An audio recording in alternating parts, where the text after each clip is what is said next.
Halo sahabat UPR, balik lagi ke podcast Ocika, obrolan cipta karya. Kali ini saya akan membahas satu tema yang ada di cipta karya, yaitu tentang perumahan dan kawasan permukiman. Saya Alexander yang akan memandu podcast kita pada kali ini.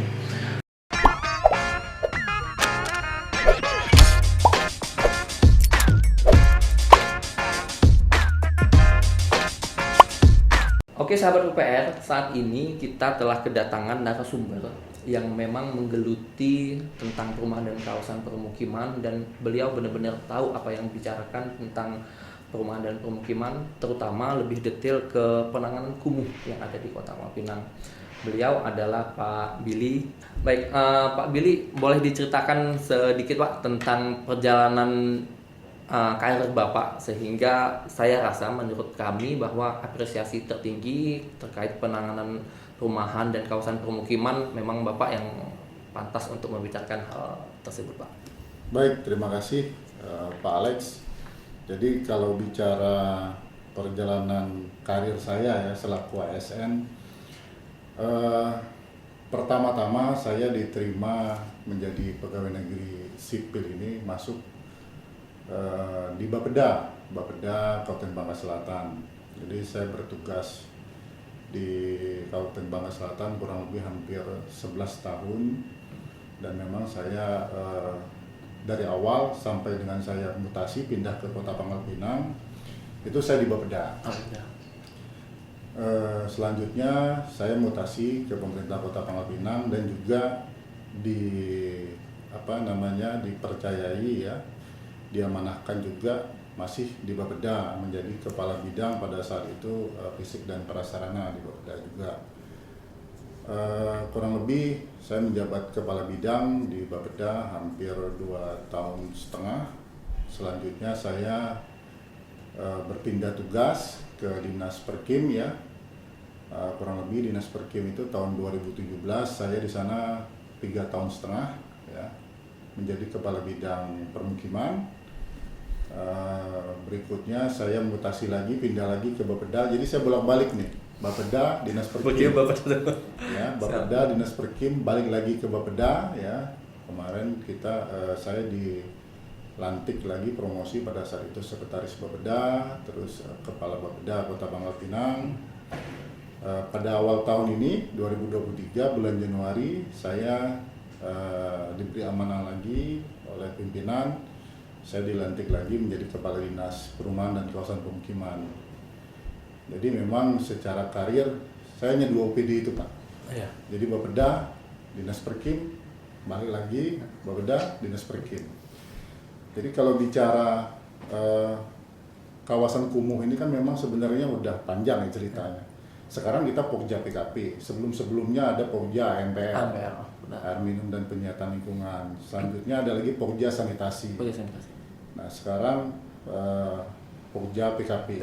Jadi memang saya mengikuti perjalanan perubahan peraturan ya dan regulasi yang ada dari pemerintah, dari mulai Pokja MPL, terus jadi Pokja Sanitasi. Nah yang terbaru ini Pokja PKP. Nah, terkait perumahan kumuh Pak Billy, nanti kita ketahui bahwa APBN melalui Kementerian PUPR yang diinisiasi oleh Direktorat Jenderal Cipta Karya telah menginisiasi satu program, yaitu program Kotaku, program Kota Tanpa Kumuh. Ya. Program Kota Kumuh sendiri adalah program yang diinisiasi oleh Kementerian PUPR dan melakukan pendampingan kepada pemerintah daerah, terutama kepala dinas dan seluruh stakeholdernya yang menjadi nahkoda dalam pengentasan kumuh. Nah, untuk berbicara lebih lanjut tentang program Kota Kumuh yang ada di Kota Pangkal Pinang, nanti kita akan menggali bagaimana perjalanan dari program ini yang ada di Kota Pangkal Pinang dari awal sampai akhir. Baik Pak Billy, mungkin bisa diceritakan kepada kami bagaimana program Kota Kumuh ini? Sebelumnya memang saya cukup lama ya kalau bicara tentang kaitan dengan program Kotaku ini. Kotaku ini, program Kotaku, Kota Tanpa Kumuh ini di awal di tahun 2016 ya dicanangkan. Sebelumnya seingat saya adalah masih PNPM ya. PNPM Mandiri Perkotaan. PNPM Mandiri Perkotaan. Nah, memang kami Kota Pangkal Pinang pada saat itu tahun 2016 kita mulai bergerak untuk mensukseskan program Kotaku ini. Secara historis kalau bicara Kotaku ini memang cukup panjang, bahkan dari tahun 2014 awalnya sampai dengan sekarang 2023. Di 2014 kita awalnya kawasan kumuh di Kota Pangkal Pinang itu kurang lebih 196 hektar. Sekarang alhamdulillah tidak tersisa banyak lagi ya, masih tersisa sekitar 28 hektar sekian. Dari awalnya kurang lebih 14 kelurahan, sekarang masih tersisa 2 kelurahan. Yaitu Kelurahan Kejaksaan dan Kelurahan Parilalang. Nah, kami sendiri pemerintah Kota Pangkal Pinang sangat berterima kasih atas dukungan teman-teman di Balai dalam hal ini ya, BPPW Provinsi Kepulauan Bangka Belitung yang merupakan kepanjangan daripada Dirjen Cipta Karya ya, Kementerian PUPR. Dan sampai saat ini kita selalu koordinasi dan juga berkolaborasi dengan pihak Balai dan berjalan baiklah alhamdulillah ya. Mungkin itu ya. Pak, kalau berbicara tentang pelaksanaan program Kotaku itu sendiri dari pemerintah kota seperti apa, Pak? Apakah Bapak sendiri nih yang ibaratnya selaku kepala dinas yang langsung memimpin atau seperti apa prosesnya, Pak? Baik, pada saat ini kita ada Pokja PKP ya, Pokja Perumahan Kawasan Permukiman. Memang sebelumnya Pokja PKP ini dibentuk dulu awalnya di Bapeda dan Litbang. Tetapi sekarang karena memang ada perubahan nomenklatur ya dan peraturan, sehingga sekarang sekretariat daripada Pokja PKP ini ada di Dinas Perkim ya, Kota Pangkal Pinang. Melibatkan beberapa UPD ya yang diketuai oleh Pak Sekda, Sekretaris Daerah, dan juga kawan-kawan UPD yang lain seperti Dinas PUPR, kami sendiri, Dinas Perkim, Dinas Lingkungan Hidup ya, dan juga beberapa OPD yang lain yang memang kami libatkan terkait dengan Pokja PKP ini. Cukup panjang ya kalau bicara perjalanan Pokja PKP ini, dari mulai kita terbentuk kalau saya tidak salah Pokja PKP ini 2016 sampai sekarang ya. Dan alhamdulillah koordinasi kami antar UPD, antar lintas sektor juga begitu juga dengan masyarakat ini berjalan dengan baik. Baik, berarti dari APBN, Kementerian PUPR melakukan pendampingan ke pemerintah daerah dan pemerintah daerah, terutama Pemkot lah misalnya, pemerintah Kota Pangkal Pinang membentuk Pokja PKP gitu Pak ya. Pokja PKP inilah yang menjadi motor penggerak adanya program Kotaku ke masyarakat. Nah Pak, kalau di tingkatan kelurahan Pak, apakah ada support dari APBN Pak berupa pendampingan teknis dan juga fasilitator atau seperti apa Pak proses pelaksanaannya? Iya, baik, kami selain dengan forum PKP kita juga membentuk ya, ada namanya teman-teman KSM ya, yang kebetulan SK-nya juga kita bentuk di Dinas Perkim. Jadi ada kelompok swadaya masyarakat yang memang awalnya dulu dibentuk pada saat program Kotaku ini berdiri. Bahkan tidak hanya KSM sebenarnya, ada juga teman-teman KPP ya, kelompok penerima pemanfaat dan sebagainya. Tetapi yang kita masih sering koordinasi dan kita sering lakukan rapat koordinasi secara periodik itu dengan teman-teman KSM. Teman-teman KSM ini kebetulan pada saat ini yang kita libatkan lebih kepada yang di skala kawasan ya, skala kawasan, yaitu Kelurahan Opas Indah Genas ya. Satu lagi skala kawasan Pasir Putih sama Pasar Padi. Dan teman-teman KSM ini yang kita libatkan memang masyarakat yang memang peduli gitu ya dengan program Kotaku ini. Jadi kita ambil langsung dari mereka, perwakilan dari mereka. Ada yang dari Kelurahan Opas, ada yang dari Kelurahan Gedung Nasional, ada juga dari Kelurahan Pasir Putih. Jadi memang kita evaluasi selama ini kalau memang kita lihat memang mereka peduli dengan program Kotaku ini, sehingga kita bisa berkolaborasi bagaimana menjaga kawasan kumuh ini tetap tertata dengan baik ya, sehingga lingkungannya juga terjaga. Oh ya, berarti Bapak tadi menyebutkan ada, kalau tidak salah saya tadi ada 4 lokasi Pak yang Bapak sampaikan skala kawasan. Ada Opas Indah Gedung Nasional, Pasar Padi, Pasir Putih. Itu terkait skala kawasan maksudnya seperti apa Pak? Jadi kalau skala kawasan ini memang kita bicaranya kalau dulu kan di atas 10 hektar ya. Nah itu yang memang skala kawasan yang ditangani oleh pemerintah pusat dalam hal ini. Nah kami untuk pemerintah kota, kabupaten kota ini yang di bawah 10 hektar. Nah kalau yang kecil-kecil ya, kelurahan-kelurahan yang spotnya hanya drenase kawasannya hanya RT, RW, nah itu kita tangani secara langsung. Saya pikir tidak ada kendala. Yang memang menjadi PR kita bersama ini adalah yang skala kawasan karena dia cukup luas ya. Jadi mau tidak mau itu harus melibatkan masyarakat. Berarti ada kegiatan skala kawasan dan ada juga yang wewenangnya itu pemerintah kabupaten kota. Dan itu dibatasi dengan luasan wilayah. Berarti 10 hektar ke atas itu wewenang pemerintah pusat, 10 hektar ke bawah itu wewenang ke pemerintah kota. Pak, kalau berbicara terkait dampaknya, kontribusinya terhadap masyarakat yang ada di Kota Pangkal Pinang, sebenarnya seberapa berpengaruh sih Pak ibaratnya program Kotaku ini? Baik, kalau bicara program Kotaku ini ya, kita nggak lepas dari 7 indikator ya. Jadi di situ ada persampahan, ada air minum, ada jalan lingkungan, ada drainase, proteksi kebakaran, letak bangunan dan sebagainya. Memang kalau kita bicara pengaruhnya, ya saya kira alhamdulillah ya.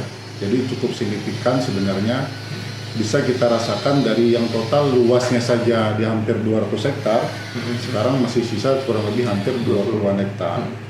Jadi sudah hampir 180 hektar yang sudah kita tangani. Luar biasa sebenarnya dampaknya.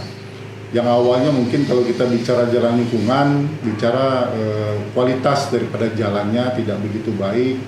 Begitu juga drainase lingkungan ya, yang awalnya mungkin drainase lingkungan ini secara limpasan airnya tidak baik, banyak tergenang, banyak sedimentasi. Ya.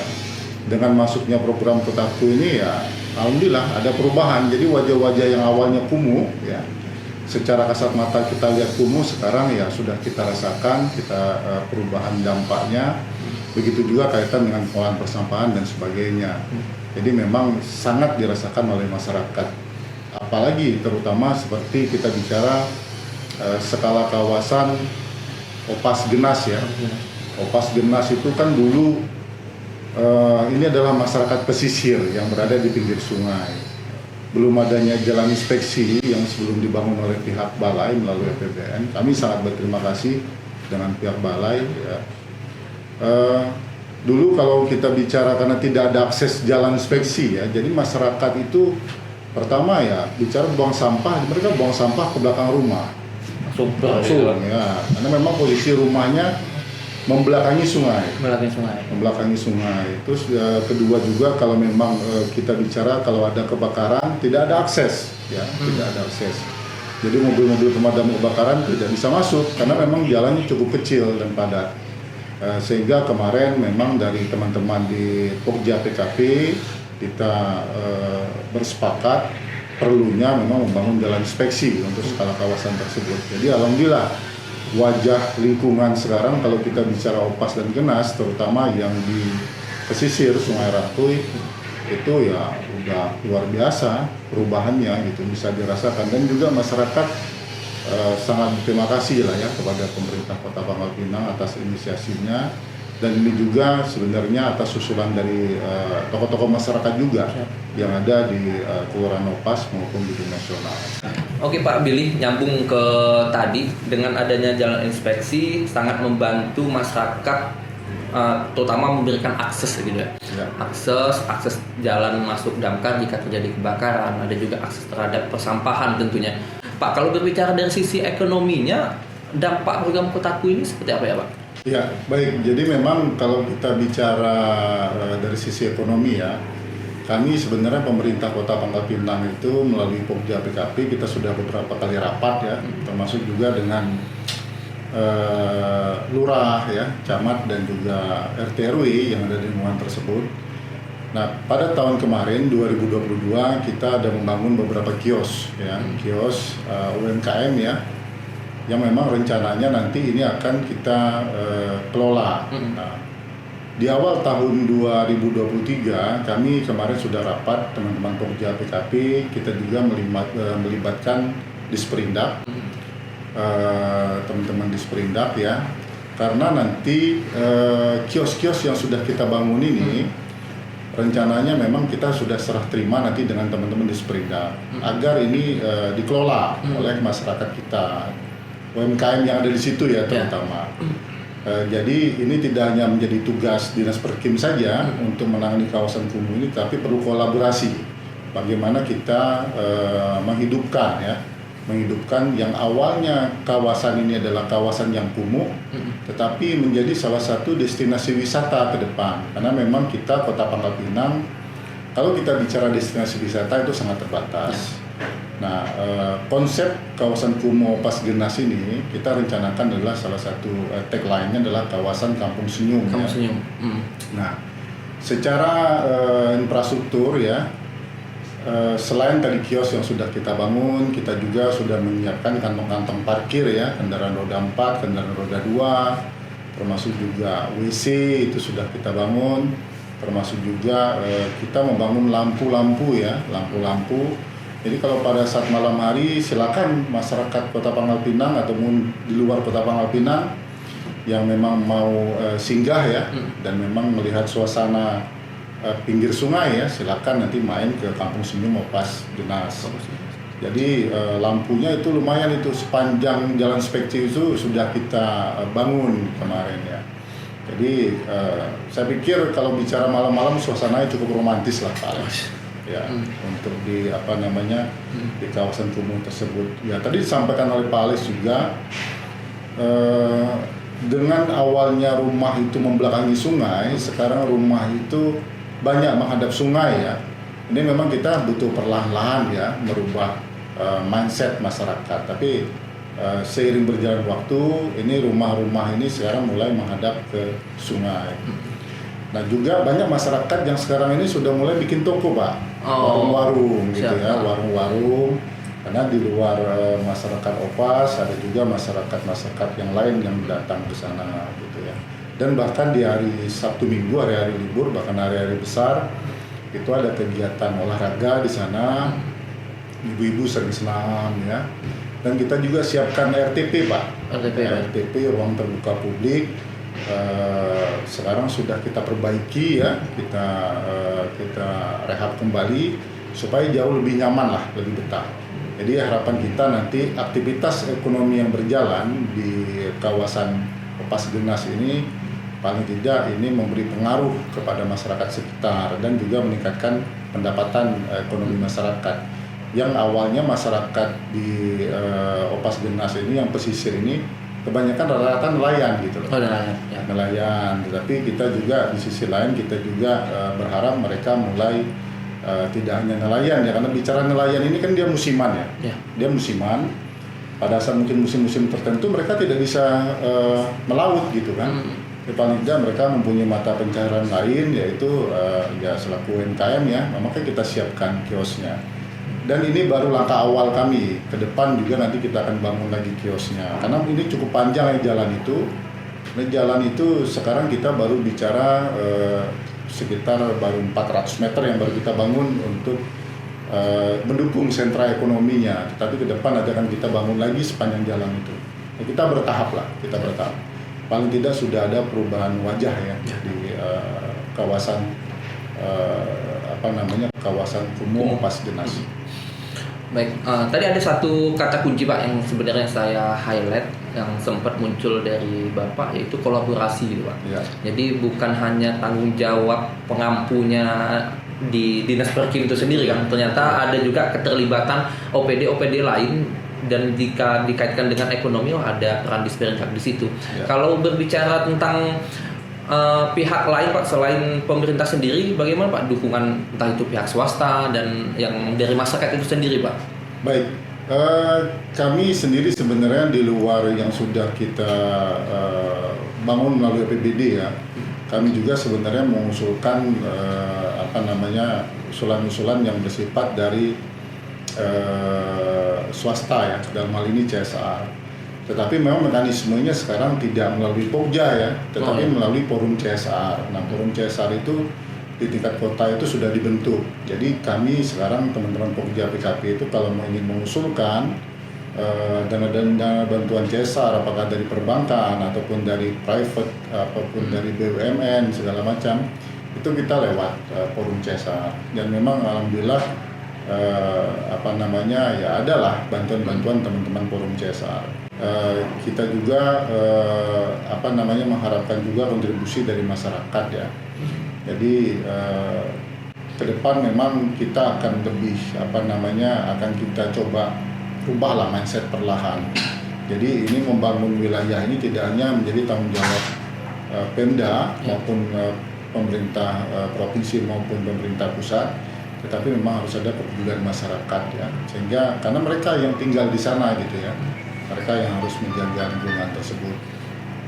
Saat ini seperti kita ketahui sahabat UPR, per Juni tahun ini program Kotaku atau lebih dikenal program Kota Tanpa Kumuh setelah closing ya Pak ya. Setelah closing sudah tutup dan pengelolaannya tapi masih tetap berjalan, itu secara resmi dikelola oleh pemerintah daerah ataupun pemerintah Kota Pangkal Pinang pada posisi kali ini.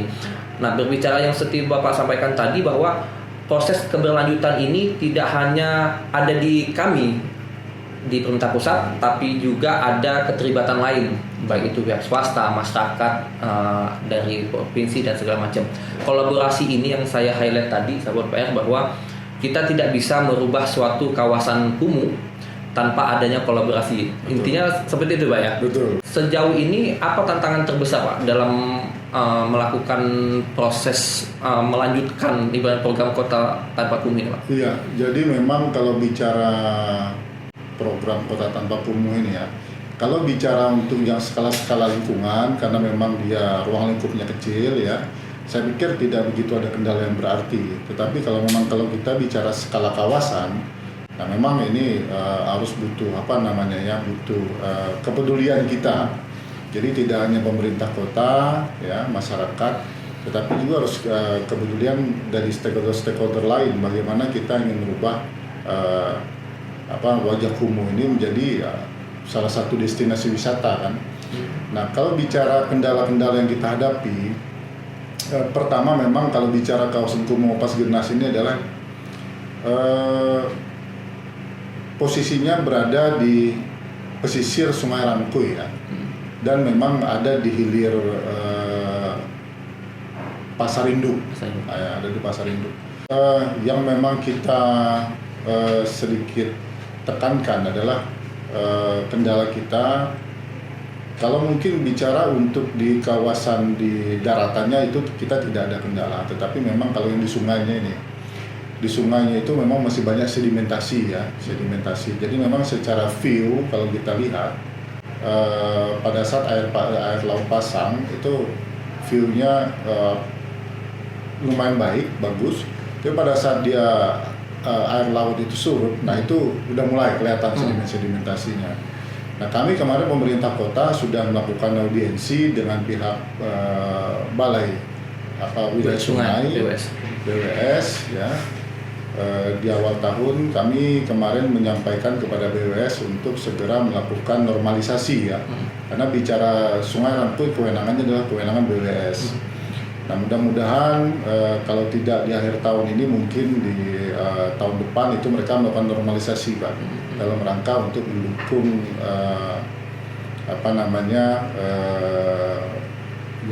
secara garis besar adalah lingkungan sungainya ya. Karena memang kurang enak kalau kita bicara sedimentasinya kelihatan sekali. Terus yang kedua, di luar itu kendala yang kita hadapi adalah memang di satu sisi masih ada masyarakat yang masih belum peduli kan. Masih ada belum peduli. Nah, itu memang menjadi PR kita bersama, tidak hanya pemerintah kota, juga teman-teman KSN. Tetapi kita bertahap Pak, karena merubah mindset dan pola pikir masyarakat itu tidak akan mungkin setahun 2 tahun, itu butuh proses. Tapi paling tidak kalau memang masyarakat sudah merasa memiliki, sudah ada dampak ekonominya di lingkungan tersebut. Jadi ada memang trigger yang kita lakukan sehingga nanti paling tidak mengangkat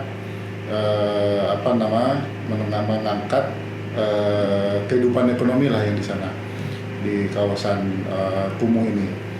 Terakhir Pak Billy, bagaimana harapan Bapak selaku pemerintah Kota Pangkal Pinang terhadap penanganan kumuh secara keseluruhan yang ada di Kota Pangkal Pinang?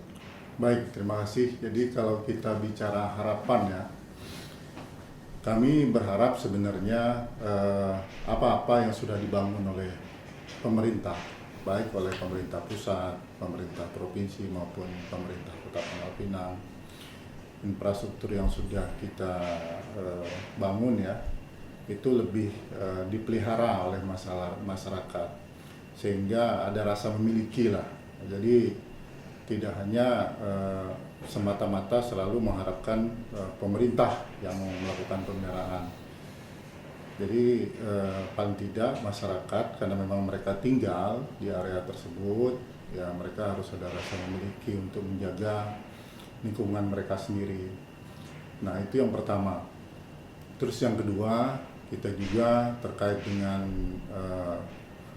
pilot project kita kawasan Opas Genas itu ke depan menjadi salah satu destinasi ya, kunjungan untuk pilihan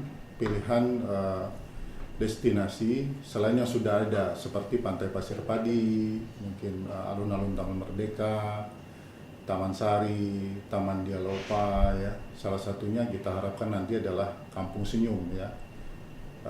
Opas Genas ini menjadi salah satu destinasi. Jadi kita kalau bicara kota ini, kalau dia banyak pilihan, liburannya tidak terlalu mahal, jadi murah meriah. Nah itu memang harapan kita bersama, dua hal itu yang saya pikir ke depan mudah-mudahan ini akan menjadi terwujud ya. Itu mungkin kalau dari sisi kami. Berarti lebih luas sebenarnya, bukan hanya berbicara tentang kumuh itu sendiri Pak ya, tapi banyak faktor yang mempengaruhi dan dampaknya sangat besar. Baik itu ke penduduk masyarakat yang tinggal di situ, bisa juga ke ekonominya, peningkatan ekonomi masyarakat, lebih luas lagi ke dampak ke masyarakat yang ada di Kota Pangkal Pinang itu sendiri kan, menjadi destinasi wisata yang saat ini sedang berproses telah dilakukan dari tahun 2016 tadi. Betul. Baik, sahabat PPR, demikian perbincangan kita di podcast OCK kali ini tentang perumahan dan kawasan permukiman yang lebih detail diceritakan melalui penanganan permukiman kumuh melalui program Kotaku yang dinahkodai oleh pemerintah Kota Pangkal Pinang. Oke sahabat PPR, nanti kita akan ketemu lagi pada tema menarik lainnya tentang keciptakaryaan. Untuk kali ini terkait perumahan dan kawasan permukiman, kami mengucapkan terima kasih kepada Pak Billy. Terima kasih. Terima kasih Pak Billy dan sahabat PPR. Sampai ketemu lagi di podcast OCK selanjutnya.